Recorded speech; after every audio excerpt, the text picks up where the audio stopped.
Senior सहाफ़ी और तज्ज़ियाकार कामरान यूसुफ साहब, उनसे बात करते हैं कि आखिरकार जो पाकिस्तान भारत के दरमियान जब अब जंगबंदी हो गई है तो अब जो है फ्यूचर वे फॉरवर्ड जो है वो क्या नज़र आ रहा है। अस्सलाम वालेकुम कामरान साहब, thank you so much for joining. जी कामरान साहब, पहली बार हमने देखा है कि दोनों ममालिक में जो झड़पें हुई हैं उसमें ड्रोन्स का इस्तेमाल, अनमैन्ड ड्रोन्स जो हैं वो यूज़ किए गए हैं।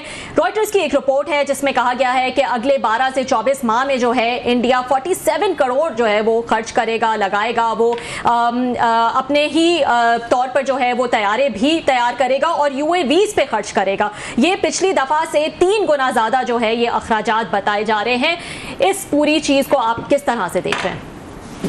ये चीज़ शो करती है कि पाकिस्तान और भारत के दरमियान जो हालिया कशीदगी थी उसमें जिस तरह से मॉडर्न जो वॉरफेयर है, जो नए जंग के तकाजे हैं, जिस तरीके से ड्रोन्स का तबादला, मिसाइल्स का तबादला और फिर ओवरऑल ये एक नया फेज पाकिस्तान और भारत के दरमियान जो कशीदगी का हमें नज़र आ रहा है, जिससे हमें अंदाज़ा होता है कि पहले अगर दोनों मुल्कों के दरमियान कशीदगी होती थी तो शायद एक बहुत बड़ा बीच में गैप आता था और एक पीस प्रोसेस शुरू हो जाता था। लेकिन इससे साफ जाहिर होता है कि सीज फायर वक्ती तौर पर तो हुई है, लेकिन मेरे ख्याल में दोनों मुल्कों के दरमियान एक लंबे अरसे तक हमें ये कशीदगी देखने को मिलेगी और इस बात का बिल्कुल इम्कान और खदशा मौजूद है कि हर अब कुछ अरसे के बाद इस तरह की जो वॉरफेयर है, इस तरह की जो जंग है, क्योंकि जिस तरह से आपने ड्रोन्स का जिक्र किया, अब जो टेक्नोलॉजी आ गई है कि आपको उस तरीके से ट्रूप्स की मोबिलाइजेशन करने की जरूरत नहीं है।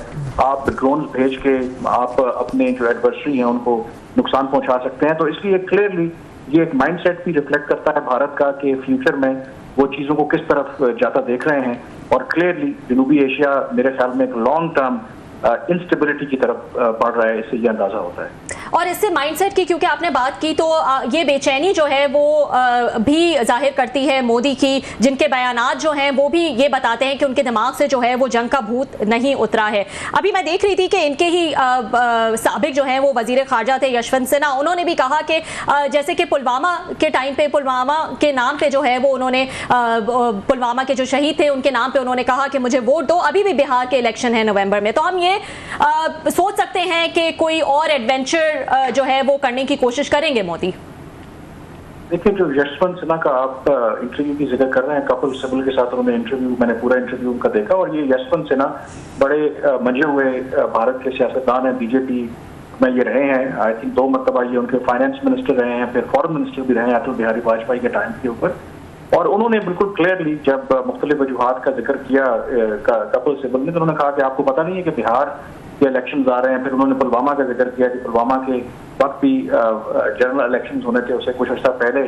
और उन्होंने जो इम्पोर्टेंट बात की, उन्होंने कहा कि पुलवामा के हमले का आज तक पता नहीं लगा कि उसकी तहकीकात नहीं हुई कि उस हमले के पीछे कौन मुलविस था। फिर उन्होंने एग्जैक्टली जो पहलगाम वाला वाकया है इसके बारे में भी कुछ ऐसी बात की। तो भारत के अंदर अब इसके हवाले से आवाजें उठ रही हैं और उनका जो सबसे इम्पोर्टेंट पॉइंट था, उन्होंने कहा था कि ये बीजेपी ने आते ही जो नेशनल सिक्योरिटी के मामलात हैं उनको उन्होंने जोड़ दिया पॉलिटिक्स के लिए, पॉलिटिकल जो अपने एडवांटेजेस हैं उसके लिए।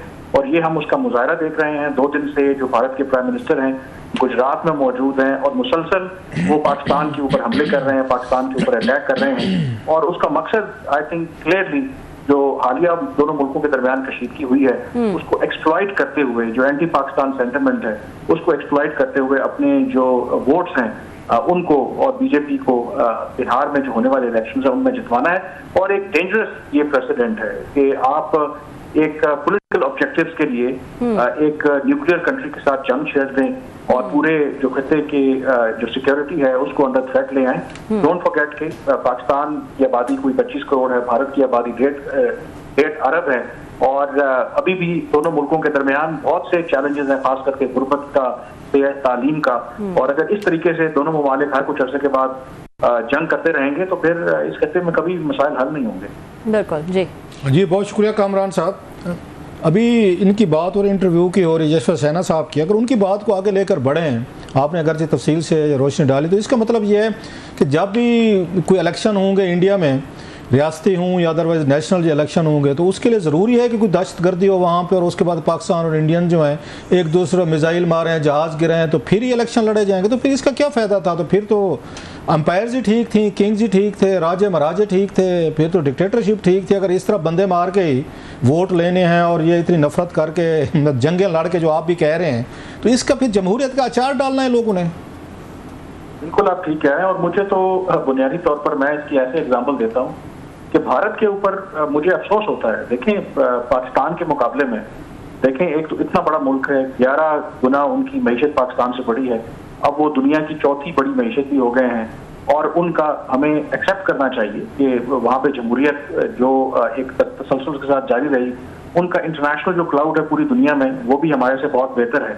और उनके लिए रह कहकर वो उन्होंने अपने आप को इन्वॉल्व कर लिया पाकिस्तान के साथ, तो ये उनकी बहुत बड़ी नाकामी है कि उन्हें अगर इलेक्शन में जीतने के लिए अगर एंटी पाकिस्तान वोट का सहारा लेना पड़ता है तो ये बहुत बड़ी नाकामी है। इसका मतलब है कि पाकिस्तान के अलावा अब भारत में कोई इशू ही नहीं है। हालांकि जो भारत के डिप्लोमेट्स हैं, उनके सहाफ़ी हैं, बाकी लोगों से बात करें, वो बड़ा प्राउडली इस वाक़े से पहले भी कहते थे कि देखिए जी हमारे लिए तो पाकिस्तान अब मैटर नहीं करता, हमारा तो मुकाबला अब G20 ममालिक से है, हम तो G7 कंट्रीज में शामिल होना चाहते हैं, हम तो दुनिया की तीसरी जो टॉप 3 मईशत में शामिल होना चाहते हैं। लेकिन इन रियलिटी आई थिंक उनके जो दिमागों में, खास करके जो बीजेपी की क़यादत है, जो उनके फैसला करने वाले हैं, पाकिस्तान से उनको ऑब्सेशन है।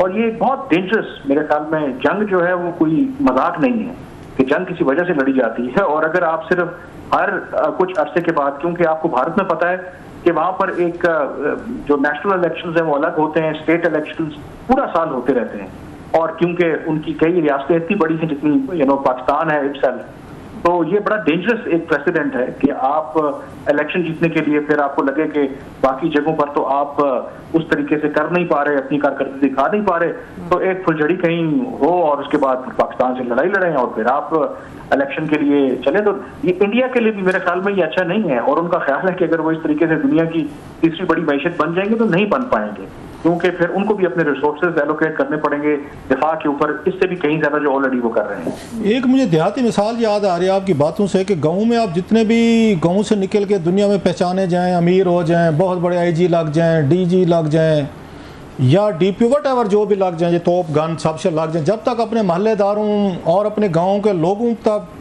आपके गांव के लोगों पे कोई रोब दबदबा ना हो, थोड़ी सी चुदराहट ना हो, तो बंदे को लगता है मैंने कुछ किया नहीं है। तो इंडिया का भी ये इसी तरीके का है कि दुनिया में तो हम बनते रहेंगे बड़ी पावर, पहले ज़रा खित्ते में अपने रिश्तेदारों को तो ज़रा थोड़े से आते जाते ज़रा इनको तो बताएं कि हम कितने बड़े चौधरी बन गए हैं, आप लोग हमें समझते हैं कुछ नहीं। इसी तरह की मैंटेलिटी है, एक रूडनेस, तकब्बुर। हम भी मतलब हमारे भी दोस्त हैं बहुत सारे इंडियंस, हमें भी ये मतलब एग्जैक्टली ये बातें होती थी, हमारा आपसे क्या मुकाबला, आप तो बहुत पीछे रह गए, आप तो फलान हो गए, आप तो बैंकरप्ट हो गए, आप तो ये दहशतगर्दी में फंस गए, हमारा क्या मुकाबला है आपसे। तो अल्टीमेटली पता चला है कि उनका मुकाबला हमसे ही आना पड़ा है। दुनिया का मुकाबला करते करते उसके बाद हम ही उनको रिश्तेदार मिले हैं, जो लड़ लेते हैं। तो ये मेंटेलिटी में फंस गए हैं पूरे इंडियंस जो आप कह रहे थे। देखिए, दो तरह की मेंटेलिटी होती है गांव की, बिल्कुल आपने एग्जांपल बिल्कुल ठीक है। दो तरह के चौधरी होते हैं, एक वो चौधरी होते हैं जिनके पास मेरे ख्याल में नया नया पैसा आता है, तो वो शायद अपना जो ताकत का नशा है या ताकत का जो जोर है वो दिखाना चाहते हैं, और जो अपने से कमजोर लोग हैं उनके ऊपर वो दबदबा और रखना चाहते हैं। दूसरे खानदानी लोग भी होते हैं कि जिनके पास को पैसा आता है तो वो शायद अपनी कम्युनिटी की उनका वेलफेयर भी करते हैं। तो ये जो भारत की मिसाल है कि ये पहले वाले हैं कि जिनके पास नया नया पैसा आया है और इनको ये लगता है कि पैसे के बलबूते के ऊपर हम अपने जो बाकी रिश्तेदार कह लें या अपने जो पड़ोसी हैं उनको निपट सकते हैं। उसके लिए मेरे ख्याल में 2 दिन पहले जो ओपरा विनफ्री हैं, जो अमेरिका की बहुत बड़ी सेलिब्रिटी हैं, उन्होंने बड़ा अच्छा एक यूट्यूब के ऊपर वीलॉग किया है और इंडिया से मुतालिक उन्होंने किया कि आखिर अमेरिका जो है उसने पाकिस्तान को क्यों सपोर्ट किया। वो रखा तो उन्होंने इंडिया को सामने है। वो अगर आप सुने, बुनियादी तौर पर उन्होंने ये कहा है कि जो अमेरिका, जो भारत अपने आप को कहता है कि एक सिविलाइजेशन है और उसकी एस्पिरेशन है कि दुनिया की एक बड़ी ताकत बनना है, तो उन्होंने कहा कि जो दुनिया की बड़ी ताकतें होती हैं उनका जो बिहेवियर और जो कंडक्ट होता है वो फिर बड़ा मुख्तलिफ होता है। आप जब जितना ऊपर जाते हैं आपके अंदर ह्यूमिलिटी आती है, दुनिया आपको जज करती है कि आपके जो आपके नेबर्स हैं उनके साथ आपका कैसा कंडक्ट है। आप रिएक्ट नहीं करते, आप प्रोवोक नहीं होते, आप रिस्पॉन्ड करते हैं मैच्योर तरीके से। तो मेरा ख्याल है कि भारत की मिसाल आई थिंक उस चौधरी की है, जो नाम से तो चौधरी जरूर है, लेकिन उसकी जो पुरानी गुर्बत वाली आते हैं ना, वो गई नहीं है। वो दिखाना चाहता है दुनिया को कि जी मेरे पास बड़ा पैसा आ गया। हालांकि मैं देसी मिसाल लोगों को यही देता हूँ कि भारत का ये ख्याल है कि वो नए मेरे ख्याल में अमीर बने हैं। दुनिया में बहुत बड़े अमीर लोग अभी भी, अमेरिका को देख लें या इवन चाइना को देख लें, उनकी आप इकोनॉमी देखें कितना, शायद अभी भारत को 100 साल चाहिए उन तक पहुंचने के लिए। तो चाइना को आपने देखा है कि कभी उन्होंने शो ऑफ किया हो? वो बड़े ग्राउंडेड से रहते हैं, वो बहुत, उनका कंडक्ट ऑल टुगेदर बड़ा डिफरेंट है।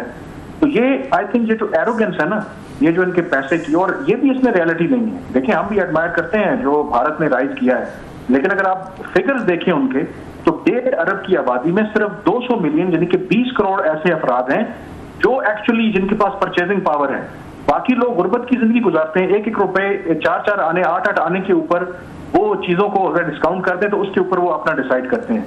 तो भारत अच्छी मार्केटिंग करके तो उसने बताया है कि हम बड़ा तरक्की कर गए हैं, बट इन रियलिटी मेरा ख्याल में तो पाकिस्तान से ज्यादा गुर्बत होगी आज भी भारत के अंदर। अच्छा कामरान, आपने अभी बड़ी अच्छी बात की, चाइना की मिसाल दी है कि ग्राउंडेड रहते हैं, ज़रा कंपोज रहते हैं, सोबर रहते हैं। कोई मतलब अभी उनकी कितनी बड़ी उनकी ट्रेड वार हुई है इसके साथ, मतलब अमेरिका के साथ, कहीं पे हमने कोई एक गैर ज़रूरी लफ्ज़ नहीं सुना, एक गैर ज़रूरी कोई भड़क नहीं सुनी, कोई एक गैर ज़रूरी उनका। ये हमारे खित्ते में है इधर, मतलब हम हिंदुस्तानी पाकिस्तानी इस तरह के हैं, और मादरत के साथ हमारी साइड भी ये लग रहा है कोई हम भी उसी साइड पे जा रहे हैं कि रोज़ाना की बुनियादों पे हम भी बड़े बड़े ऐलानात कर रहे हैं, हम भी बड़े बड़े मैचिंग जवाब दे रहे हैं, हम भी उसी तरीके के। आप समझते हैं कि अल्लाह ने विक्ट्री दी तो चलो हमें भी थोड़ा सा कूल हो जाना चाहिए था, थोड़ा सा हमें भी सोबर हो जाना चाहिए था। कुछ लोग कह रहे हैं कि हमारा भी शायद एटीट्यूड उसी तरीके का होता जा रहा है जैसे इंडिया का था जंग से पहले। आई थिंक थोड़ा सा जरूर फर्क है। ये बिल्कुल आपकी बात ठीक है कि इस एक तो हमारे रीजन में या इस कॉन्टिनेंट का प्रॉब्लम है कि हम थोड़ा सा ना वो चीजों को शो ऑफ करते हैं। पाकिस्तान को इसलिए बेनिफिट ऑफ डाउट दूंगा कि ये जो सारा इंसिडेंट हुआ कि पाकिस्तान ने तो प्रोवोक नहीं किया था, पाकिस्तान का रिस्पॉन्स, पाकिस्तान ने तो अपने आप को डिफेंड किया। हाँ ये जरूर है कि आई थिंक अब बहुत हो गया है कि जितनी हमने सेलिब्रेशन करनी थी बिल्कुल करनी चाहिए। मेरा ख्याल है मोर ओवर हो रहा है अब। बिल्कुल बिल्कुल सही कह रहे हैं, क्योंकि उसके लिए जरूरी क्या चीज है कि ये जंग, मेरे ख्याल में लोग का ख्याल है कि ये खत्म हो गई, असल में तो असल जंग अभी शुरू हुई है। जो भारत ने तो जो अदरवाइज 4 दिन हमारी लड़ाई हुई ना, असल में भारत जो अब कर रहा है और वो जो करेगा जो अपना बदला लेने के लिए, वो आपके मुल्क में पहले भी करता था। जो कोविड ऑपरेशन हैं वो बलूचिस्तान में हो, केपी के अंदर हो, वो आपके अंदर पॉलिटिकल जो फॉल्ट लाइंस हैं उनको एक्सप्लॉइट करेगा, वो आपकी इकोनॉमिक फॉल्ट लाइंस हैं उनको एक्सप्लॉइट करेगा। आपको पता है कि जो भारत के वज़ीर ख़ारजा हैं उन्होंने पाकिस्तान भारत जंग के बाद पहला जो विजिट किया वो हॉलैंड का किया, नेदरलैंड्स का किया। और वो क्यों किया? क्योंकि शायद पाकिस्तान में बहुत से लोगों को नहीं पता होगा कि जो टॉप 5 पाकिस्तान जो डिफेंस की जो परचेज करता है उसमें 4थे या 5वें नंबर के ऊपर नेदरलैंड्स है। जो मैरीटाइम सिक्योरिटी है, हम उनसे जो वेसल्स हैं और कोई इस तरह की चीजें जो हमारा सिंस 80-90 से उनके साथ अरेंजमेंट है। तो जयशंकर जो वहां पर गए थे वो नेदरलैंड्स को धमकाने भी गए थे, उन पर दबाव डालने गए थे कि आप पाकिस्तान को ये जो डिफेंस का सामान बेचते हैं वो ना करें, ना बेचें। फिर जापान से वो ये कह रहे हैं कि आप जो पाकिस्तान का डेवलपमेंट जो मुख्तलिफ मनसूबों में इन्वेस्ट करते हैं उनसे उनको रोक रहे हैं। तो जो भारत की इस वक्त इंटेंशन है और जो भारत का जो प्लान है उसको देखते हुए मेरे ख्याल में हमने जितनी सेलिब्रेशन करनी थी कर ली। अब हमें उसको काउंटर करने के लिए एक हिकमत अमली बनाने की जरूरत है। अच्छा, पहले तो हम ये समझते थे, दुनिया अमेरिका के बारे में बड़ी एक जोक चलती थी जिसको अमेरिकन खुद भी बड़ा एंजॉय करते हैं कि अमेरिका दुनिया के हर मुल्क का हमसाया है, उसका बॉर्डर हर मुल्क के साथ लगता है, लिहाजा वो वहाँ पर जाकर अपना राइट यूज़ करते हैं। तो अब इंडिया भी उसी फेज़ में आया हुआ है कि नेदरलैंड भी पहुँच गए, जापान को भी कह दिया है, 3-4 और को भी कह दिया है कि जनाब के वो जो आपने बात की कि धमकाना धमकाना या बिजनेस देंगे वटेवर करेंगे। तो जितनी मेहनत दुनिया में कर रहे हैं तो बैठ के कोई आपस में बातचीत नहीं हो सकती जैसे मतलब पहले भी माजी में होती थी। पूरी दुनिया में जाएंगे, चौधरियों के सामने बैठेंगे, अपना अपना केस प्ली करेंगे, दोनों अपने ये मुल्क जो हैं, मतलब कोई थर्ड फोर्स है कि तो वो इनके साथ बैठ के बातचीत करवा देगी या हम दोनों अपने अपनी विक्ट्री के नारे मारेंगे जो अमेरिका ने हमारी मान ली, वो कहेंगे। आपस में कोई इनका नहीं, इतना एक दूसरे को मतलब हम गैर अहम समझते हैं या हमें अपने ऊपर एतमाद ही नहीं है दोनों मुल्कों को, कौमों को, लीडरशिप के कि हम भी कोई रीजनेबल लाइक अडल्ट हम बात कर सकते हैं और मसले हल कर सकते हैं या दुनिया आके कराएगी हमारे मसले। उसकी मिसाल अगेन मैं गांव वाली मिसाल दूंगा। आपको पता है कि आपने भी एक्सपीरियंस किया होगा, हमने भी किया है, और आज भी अक्सर जब लड़ाई हो जाती है गांव में तो एक पर्चा कराता है, दूसरा काउंटर पर्चा करा देता है, और आखिर में क्या होता है कि आपको बातचीत करके फिर माफी तलाफी करनी होती है, फिर आप पर्चा विड्रॉ कर लेते हैं, दूसरा विड्रॉ कर लेते हैं। तो मेरा ख्याल है कि हम जितना लड़ते रहे आपस में, at the end of the day देखिए अभी भी जो दोनों मुल्कों के दरमियान जो लड़ाई हुई पीजीएमओ के लेवल पर ही हो, एनएसए ने बात तो की है ना आपने, तो भारत को अपनी उस जो अप्रोच थी उसको कॉम्प्रोमाइज करना पड़ा ना।